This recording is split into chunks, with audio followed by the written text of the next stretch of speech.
Good evening, everyone. It's Father Neil's weekly update. It's Thursday, the 23rd of July.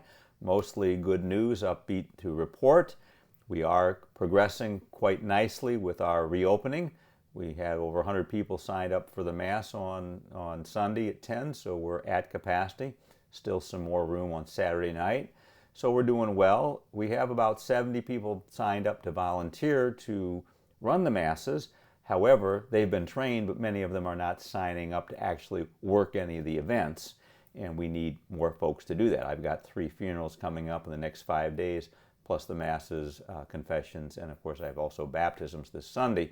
So there's a lot going on, so we do need a lot of volunteers to continue to help that out.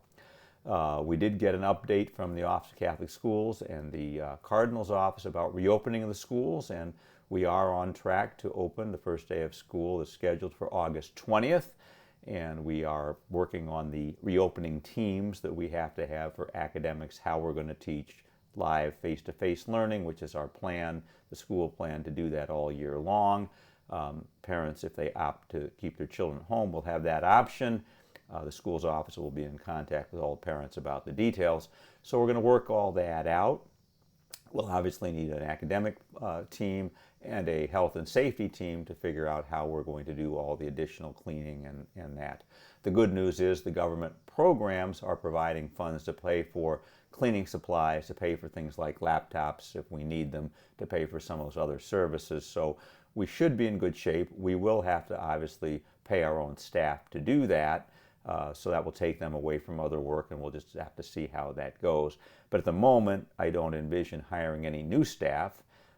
We may increase the overnight cleaning service a little bit to cover some of the events, but we'll have to see how that goes. We just got the plan this last Friday. I just looked at it on Monday and had a meeting on it on Tuesday. So I'm just looking at it now for the first time in the detail, and the principal will be working on that. But once we get the school opened and all that plan in place, we'll then be able to figure out where we'll hold the RE classes, which classrooms, how we'll do that, because obviously we'll have to sanitize the classrooms after they have the class on Saturday, before those classes resume in the school on Monday, and clearly after the last class on Friday, before the classes, they'll have to be cleaned up as well to make sure everything is taken care of.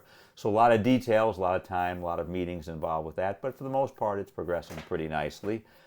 Mary Ellen Castleman did send out surveys to the First Communion families and to the Confirmation families, because by this time we've normally held First Communion back in May. We still have to schedule that, so we've just gotten the results of those surveys, so we'll be meeting in the next couple of weeks to put that together, put together some dates and some times for that, as well as for the rite of welcoming for the RCIA folks. Confirmation, which is scheduled for next March, we normally have the rite of enrollment and the parent meeting before now. We'll probably be scheduling that in the early fall as soon as we get the feedback from the families about that. So we are moving forward with sacraments. We are moving forward with the school opening. We are, as much as we can do right now, with the weekend masses. Because of the volunteers and because of we're not really at capacity in the Saturday night mass, we met as a staff yesterday and with the volunteers and decided that we're going to keep the mass schedule the same for now, 5 o'clock on Saturday night and 10 o'clock on Sunday morning, and just keep the Monday, Wednesday daily masses. That'll limit the volunteers and get the routine going. Obviously, funerals are additional. We don't have any weddings scheduled for the next couple of months, so that shouldn't be a problem. Baptisms are scheduled twice a month as normal, so we'll continue to work that out.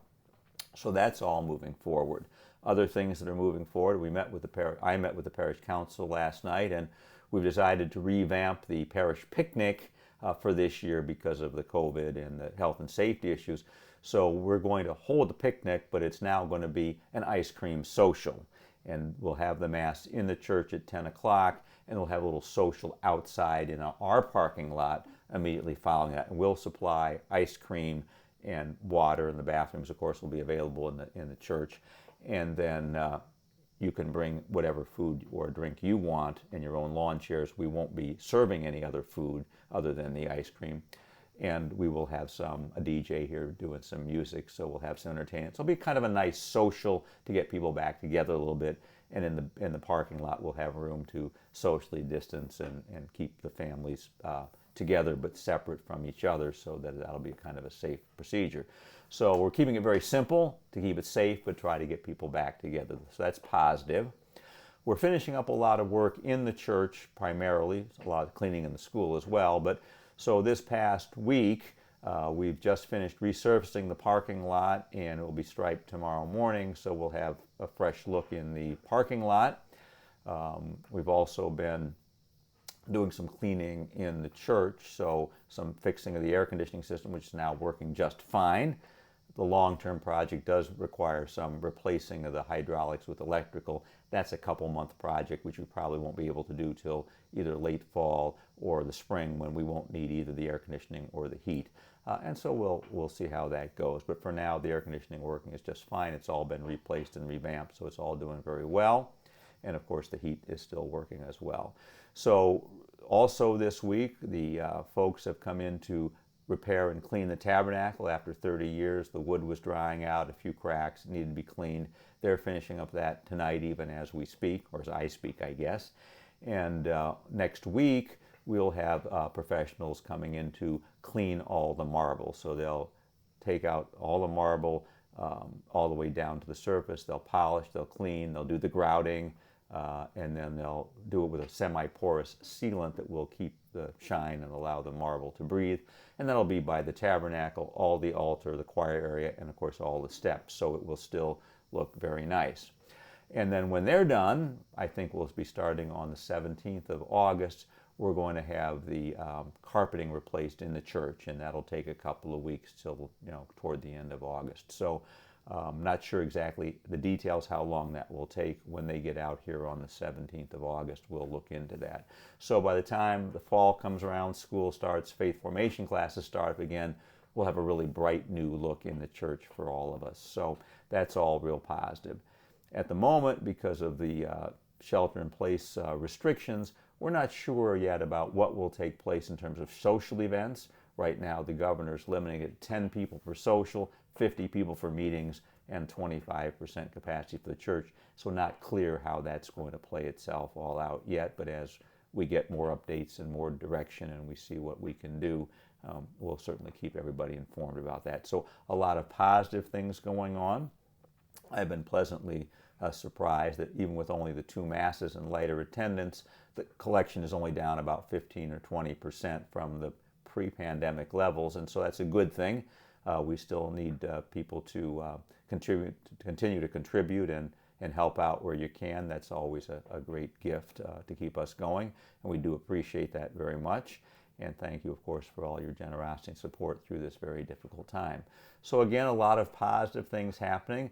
I did mention Renew My Church last week, and I did talk for about half an hour with the folks downtown that are our facilitators, and we are on track to do that. Our first group meeting with all 4 parish leadership teams or volunteer teams will be taking place August 4th. Whether that will be here in the church or it will be virtual, that still has to be decided in the next week or so, and that'll be underway. And once we have that meeting in 2 weeks on August 4th, I'll have more information. We'll be able to get back to you about what the timeline looks like, what the function, the flow of the thing looks like, and and when we'll be bringing information back to the parish for public meetings here to inform you all about specifically what's going on, and also to get feedback as well as for where you would like us to go with that.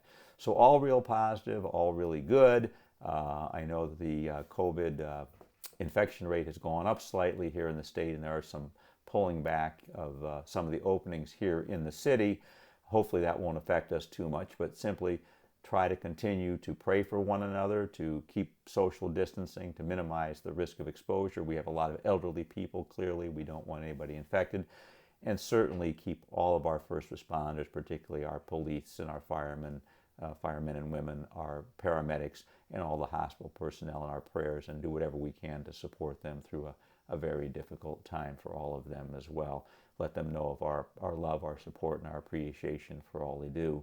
So this coming weekend, Caesar and Veronica will not be able to tape the Mass because they'll be working. So I will put out a little homily Saturday night, or to send out first thing Sunday for the a video of just the homily for this weekend's scriptures. So hopefully you'll like it. If not, tune into someone else. But anyway, I'm looking forward to seeing all of you at Mass this weekend, for those of you who signed up. And again, if you have neighbors or friends who have not signed up or are not on the system or are not on computers or smartphones, simply have them call the rectory and get them signed up if they want to come. Also, I do home visits. We're allowed to do that, so certainly ministers of care, communion, anointing of the sick, happy to do that. Just call the rectory and leave a message, and I'll be happy to schedule something to come on in. So until you hear my homily this weekend, and until my next week update, God bless you all. Have a wonderful weekend. Stay safe, stay healthy, and certainly continue to take care of one another. God bless you all.